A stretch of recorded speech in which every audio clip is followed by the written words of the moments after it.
ఇక్కడ నుంచి భరతరామ్ గారు, వాసు గారు పోటీ చేస్తున్నారు. వీళ్ళిద్దరి మధ్య పోటీ ఎలా ఉండబోతుంది? టఫ్ ఫైట్ ఉంటుంది అన్న. టఫ్ ఫైట్ అంటే ఎలా ఉంటుంది? దెబ్బగా ఉంటుంది. ఎవరు వస్తే బాగుంటుంది అనుకుంటున్నారు మీరు? భరతరామ్ వస్తే బాగుంటుంది. ఇదివరకు రాజమండ్రి వస్తే గోదావరి గట్టుని కూర్చునేవారు. ఇప్పుడు పార్కులన్నీ డెవలప్ చేశారు. డెవలప్ కనబడుతుందండి. బాగుంది. ఓవర్ బ్రిడ్జి కట్టించాడు, పార్కులు డెవలప్ చేశాడు. బాగుంది. అభివృద్ధి ఎలా ఉంది? 5 సంవత్సరాలు బాగుంది, చాలా బాగుంది. రోడ్లు రోడ్లు అన్నీ బాగుంది. ఎంపీ కూడా వైసీపీ వస్తుంది. ఎవరు ఎక్కువ మెజారిటీ వస్తుంది అనుకుంటున్నారు? మెజారిటీ పెద్ద ఉండకపోవచ్చులండి. దెబ్బగా ఉంటుంది. ఏమైనా 10,000 20,000 మెజారిటీలో బయటెడతారు. అన్ని పథకాలు వస్తున్నాయా? అన్ని. మరి ఫైనల్ మీరు ఏం చెప్పాలనుకుంటున్నారు? వైసీపీ వస్తుందండి. భరతరామ్ గారు, వాసు గారు పోటీ చేస్తున్నారు. వీళ్ళిద్దరి మధ్య పోటీ ఎలా ఉండబోతుంది? వాసు గారిదే బాగుంటుంది. ఎందుకు? బాగా చేస్తారు వాళ్ళు. ఇప్పుడు వాళ్ళు తెలుగుదేశం కదా, బాగా చేస్తారు వాళ్ళు. ఇప్పుడు ఈ ప్రభుత్వం బాగాలే, వేస్ట్ ప్రభుత్వం ఇది. ఇప్పుడు వీళ్ళు తెలుగుదేశం, వీళ్ళు జనసేన, వీళ్ళు బీజేపీ వస్తేనే బాగుంటుంది. వీళ్ళు తినేసాడు కదా బాబు ఈ సంవత్సరం 5 సంవత్సరాలు తినేసి జనాలకి పనులు లేకుండా పాటలు లేకుండా చేశాడు కదా. ఎక్కడ ఉన్నాయి పనులు? రోజు ఆ సెంటర్కి వెళ్ళి చూసి బోడి ఏదో పని తగిలేదు వారికి. ఇప్పుడు ఆ సెంటర్లు కూర్చోండి, ఇప్పుడు వెళ్ళిపోతున్నాం ఇంటికి. ఏం చేస్తాం? పని పాటలు లేక. ఇసుక లేదు, ఇసుక ఏం బోల్డ్ రేటు చెప్తున్నాడు. ఎక్కడ పని చేస్తాం మనం? ఆడేమో ఎవడు కట్టించుకోవట్లేదు బిల్డింగ్లు. ఇప్పుడు దాకా చూసి చేస్తున్నాం, సెంటర్కి వెళ్ళిపోతున్నాం. మళ్ళీ ఇంటికి ఏం చేస్తాం? కూర్చొని వెళ్ళిపోతున్నాం. పనులు లేవు. అస్సలు బాగలేదు, అస్సలు దరిద్రం. అంతే. ఈ రేట్లు ఏది కొందామన్నా బియ్యం బత్త 1200 ఉండేది, ఇప్పుడు 1600. బియ్యం బస్తారా మామూలుగా మంచి బియ్యం 1200 ఉండేది, ఇప్పుడు 1500 1600. ఎక్కువ మంది తెలుగుదేశానికి వస్తుంది. తెలుగుదేశం జనసేన కూడానికి వస్తుంది. ఇంకా తెలిసిపోతుంది ప్రతిదానికి. ప్రతి ఊళ్ళని అడుగు, నన్ను కాకుండా ఎవరన్నా అడుగు, ఇక్కడ వాళ్ళు ఎవరన్నా అడుగు. ఎవరే ఓటు వేస్తామంటే తెలుగుదేశానికి, ఈ కోటానికే వేస్తారు ఎక్కువ. ఇప్పుడు ఇసుకుపోయారు బాబు జనం చూసి. అది చూసేది ఏముంది? ఇది బాగోలేదు ప్రభుత్వం. బాగుందంటే బాగుందని చెప్తాం కదా. ఇప్పుడు అభివృద్ధి చేస్తే అభివృద్ధి చేసింది చెప్తాం. ఇప్పుడు చెయ్యని దానికి చేసిందని ఎలా చెప్తాం? మరి కూటమితో వస్తున్నా అన్నారు కదా, దానికి ఏమంటారు మీరు? కూటమిదే వస్తుంది, ఇంకా ఏమంటాం? అదే మంచిది, బాగుంటుంది. ఇప్పుడు అన్నీ పెంచుతున్నట్టున్నారు కదా వీళ్ళు కూడా. పసుపు 3 గ్యాసులు ఇవన్నీ ఆడవాళ్ళకి ఫ్రీ చేస్తాడు. ఇప్పుడు ఈ ఆడవాళ్ళకి నెలకి 1500 ఎత్తనా అంటున్నాడు. ఏంది బాగా చెప్పారు. పథకాలంటే ఇప్పుడు వాళ్ళది ఇంకా రాలేదు కదా ప్రభుత్వం. వస్తాయి. ఏమో మనకు చేయూత పథకం ఏది రాలేదు జనాలకి. మన ఎత్తమన్నాడు, ఇది బటన్ నొక్కాడు, తిత్తు బటన్ నొక్కాడు, డబ్బులు రాలే. వెళ్ళి ఊకెళ్ళి బ్యాంక్ దగ్గరికి వస్తాం ఇక డబ్బులు పడలేదే బాబా అని అడుగుతారు. మా ఎవరి డబ్బులకి వెళ్తాను 4 సార్లు వెళ్ళాను ఆ బ్యాంక్ బుక్ పట్టుకొని. లేవు, పడలేదు అంటారు వాళ్ళు. ఏ లేదు రా, లేవు రయ్యి. మీరు ఎవరికి వేస్తారు? మేము తెలుగుదేశానికి వేస్తాం. భరతరామ్ గారు, వాసు గారు పోటీ చేస్తారు. ఇద్దరి మధ్య పోటీ ఎలా ఉండబోతుంది? అవన్నీ మనకు తెలియదు కానీ తెలుగుదేశానికి వేస్తారు ఓటు. తెలుగుదేశానికి వేస్తారు ఓటు. మీకు 10,000 వస్తున్నాయా? 10,000 వచ్చాయి, ఇంకా రావు. వేసారు కదా, చాలా రోజులు అయింది వేసి డబ్బులు. ఇంకేం వస్తాయి? ఇంకేం రావు. పోటీ ఎలా ఉండబోతుంది వీళ్ళిద్దరి మధ్య? పోటీ అండి తెలుగుదేశానికి ఎక్కువ ఉన్నారు జనం. తెలుగుదేశానికి ఎక్కువ వేస్తారు. ఏది వస్తే బాగుంది అనుకుంటున్నారు? మాకు తెలుగుదేశం వస్తేనే బాగుంటుందండి. ఇది ప్రభుత్వంలో అన్నీ దెబ్బే మాకు.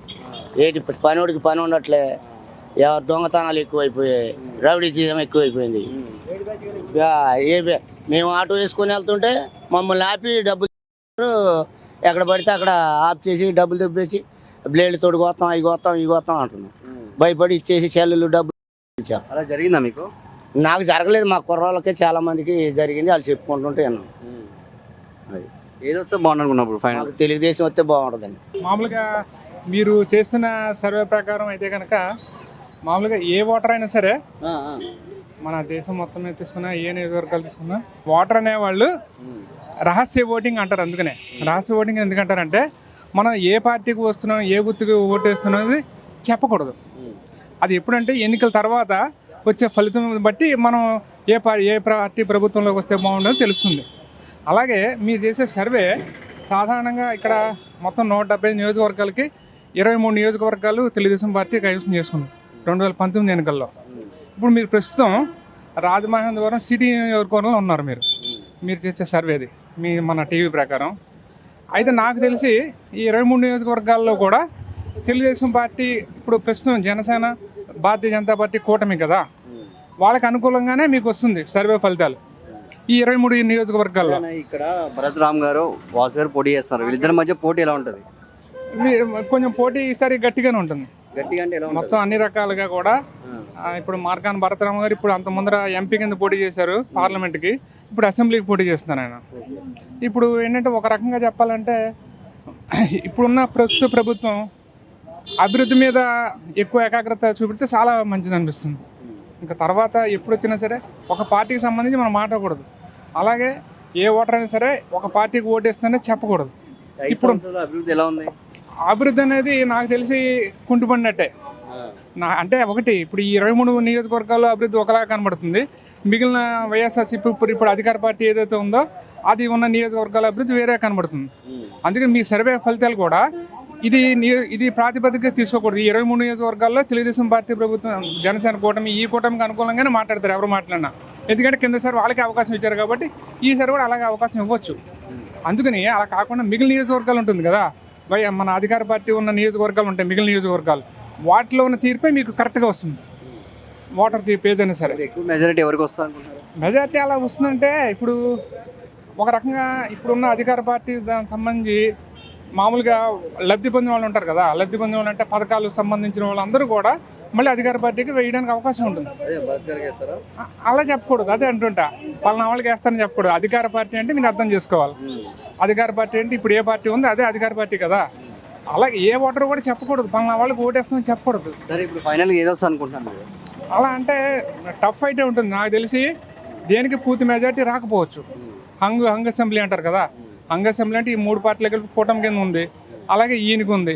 అలా అని చెప్పిన ఈయనకి ఒకసారి అధికార పార్టీ కూడా ఒకసారిగా గ్రాఫ్ ఏం పడిపోదు, అధికార పార్టీ గ్రాఫ్ కొంచెం తగ్గచ్చు, అంతేగాని మొత్తం పూర్తిగా తగ్గిపోయి మొత్తం సీట్లను తగ్గిపోయినంత ఏం ఉండదు. అందువల్ల అంటే సమానంగా వస్తుంది. అయితే ఏంటంటే ఇప్పుడు జనసేన కూటమి ఉంది కదా, తెలుగుదేశం పార్టీ కూటమి ఇవి ఉన్నాయి కదా, ఈ కూటమికి కొంచెం ఎక్కువ వస్తాయి సీట్లు. ఇప్పుడు ఏంటనేది చివరి వరకు కూడా మే 13 ఎన్నికలు అయిన తర్వాత కానీ చెప్పలేము ఏది కూడా అట్లాగా. అయితే ఇప్పుడున్న ప్రభుత్వం మాత్రం అభివృద్ధి మీద ఏకాగ్రత చూపెట్టుంటే మళ్ళీ ఈసారి కూడా అదే వచ్చే అవకాశం ఉంది, కానీ అభివృద్ధి మీద కొంచెం తగ్గింది. ఇప్పుడు నేను ఏ పార్టీకి సంబంధించి మాట్లాడలేదు కదా, అందరూ ఏ పార్టీకి సంబంధించి మాట్లాడకూడదు, మనం మాట్లాడే మాటలను బట్టి ఏ పార్టీ వస్తున్నది అంచనా వేసుకోవాలి. భరత్ రామ్ గారు వాసు గారు పోటీ చేస్తారు, వీళ్ళిద్దరి మధ్య పోటీ ఎలా ఉండబోతుంది? ఇద్దరు మంచి వ్యక్తులండి, ఎవరు గెలుస్తారో ఎవరు చెప్పలేము, ఇద్దరు చాలా మంచి వ్యక్తులు. ఎలా ఉంటుంది మెజారిటీ ఎలా వస్తుంది? అవి మేము ఎలా చెప్తామండి, నా ఉద్దేశం ఒకలాగా ఉంటుంది, వేరే వాళ్ళ ఉద్దేశం ఒకలాగా ఉంటుంది. ఇద్దరు మంచి వ్యక్తులే, అలాంటప్పుడు ఇద్దరికి టఫ్గానే పోటీ ఉంటుంది. మరి 5 సంవత్సరాల అభివృద్ధి ఎలా ఉంది? అభివృద్ధి బాగానే ఉందండి, అన్ని పథకాలు అన్నీ అందుతున్నాయా? అన్నీ బాగానే వస్తున్నాయండి. మీకు 10,000 పడుతున్నాయా? పడుతున్నాయండి. ఏదొస్తే బాగుంది అనుకుంటున్నారు? అది మనం ఎలా చెప్తాం సార్, మీరేమనుకుంటున్నారు? అదే మనం చెప్పలేం కదా, అది దైవాధీనం, నా ఒక్కడిది కాదు కదా.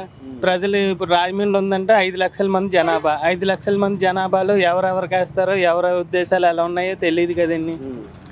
అయితే వ్యక్తులు మాత్రం చాలా మంచి వ్యక్తులు, ఇద్దరు ఎవరు గెలిచినా సరే అభివృద్ధి చాలా బాగుంటుంది, రాజమండ్రి అభివృద్ధి చెందుద్ది, అంతవరకు బాగానే ఉంటుంది. పోటీ ఎలా ఉండిపోతున్నారు? చెప్తున్నాను కదా సార్, తప్పగానే ఉంటుంది. అది బయటకు ఎలా చెప్తామండి, ఎవరికి వేయాలనేది మాకే సంక్షిప్తంగానే ఉంది. ఇద్దరు మా రాజమండ్రి వాస్తవ్యులే, దాని మూలాన ఎవరికి వేయాలనేది మాకు అభిప్రాయం వేరేగా ఉంది. రోడ్లు ఎలా ఉన్నాయి? రోడ్లు బాగున్నాయా? అన్నీ బాగానే ఉన్నాయండి, పర్లేదు. చేస్తున్నారు కదండి, వర్కులు జరుగుతున్నప్పుడు ఇంకా తప్పదు, కొంచెం ఇబ్బంది పడినా వర్కులు జరుగుతున్నాయి కదా, జరిగాక బాగుంటుంది. కూటమి మీద వస్తున్నారు కదా, టీడీపీ బీజేపీ, మరి వైసీపీ గెలుస్తారు అనుకుంటున్నారా? అదే సార్, అది మనం చెప్పేది కాదు కదండి. ఇంతమంది జనాభాలో నా ఒక్కడే ఉద్దేశంలో ఏం జరుగుద్ది అనేది నేను చెప్పలేను కదా. మీరేమనుకుంటున్నారు చెప్పండి. నేను చెప్పలేను సార్ అది, ఎందుకంటే ఇప్పుడు నా ఆలోచన వేరేగా ఉంటుంది, ఇంకొకరి ఆలోచన. ఇప్పుడు నేనే ఉన్నాను మీతో మాట్లాడాను అనుకో, మీరు టీడీపీ వస్తుంది అంటే నేను వైసీపీ వస్తుంది అంటాను, ఏది వస్తుందో ఎవరు చెప్పలేం కదా, అది దైవాధీనం. వ్యక్తులు మంచివారు, అది ఏం జరుగుద్ది అనేది చెప్పలేము. ఫైనల్గా ఏం చెప్దాం అనుకుంటున్నారు? నేను చెప్పేది ఏం లేదండి, అభివృద్ధి బాగుంది, ఇద్దరులో ఎవరు గెలిచినా సరే మా రాజమండ్రి బాగుపడుతుంది. భరత్ రామ్ గారు వాసు గారు పోటీ అయిపోతున్నారు, వీళ్ళిద్దరి మధ్య పోటీ ఎలా ఉండబోతుంది? తగ్గపోరుగా ఉంటుంది, తగ్గపోరుగా ఉంటుంది. గట్టిగా ఉంటుందా? గట్టిగా ఉంటుంది. ఎవరు వస్తారు అనుకుంటున్నారు? ఏదో మార్గాన్ని భర్త గారు వస్తారండి. ఈ 5 సంవత్సరాల అభివృద్ధి ఎలా ఉంది? మార్గాన్ని భర్త గారు రాజమండ్రి బాగా చేశారు, అభివృద్ధి చాలా బాగా చేశాడు ఆయన ఎంపీగా. ఎమ్మెల్యేలు ఇద్దరు ఉన్నారు కానీ టీడీపీ అసలు కనబడలేదు. కరోనా టైంలో కూడా హెల్ప్ చేయలేదు వాళ్ళు. ఇద్దరు ఎమ్మెల్యేలు ఉన్నారు కానీ టీడీపీ మార్గన్ భరతరామ్ గారు చేశారు. ఇలా మెజారిటీ ఎలా ఉంటుంది అంటావు? భరత్ గారి మెజారిటీ వస్తుంది. ఎక్కువ మెజారిటీ భరత్ గారికి వస్తుందా? 5 సంవత్సరాల అభివృద్ధి ఎలా వచ్చింది? బాగానే ఉంది. భరత్ గారు బాగా చేశారు. రాజమండ్రి సిటీ అభివృద్ధి అయితే మటుకు బాగా చేశారు ఆయన. ఎవరు వస్తే బాగుంటుంది అనుకుంటున్నాం? నేనైతే మార్గన్ భరత్ గారు వస్తారనుకుంటున్నాను.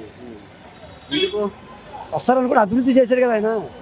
రాజమండ్రి కంబాల్ చెరువు పార్క్ కానీ మారంపూడి ఫ్లైఓవర్ కానీ ఇంకా చాలా మరి మన ఏంటిది హీట్ స్ట్రీట్ ఇవన్నీ చాలా చేశాడు ఆయన. మెడికల్ కాలేజీ ఇవన్నీ చేశాడు ఆయన. మరి ఆయన తప్పదు చేయాలి ఆయన. మీకు 10,000 వస్తున్నాయా? నాకు వస్తాయి. పథకాలన్నీ వస్తున్నాయా? పథకాలన్నీ వస్తాయండి. అమ్మఒడి వచ్చింది, ఇల్లు వచ్చింది, జగనన్న కాలనీ వచ్చింది, నాకు స్థలం.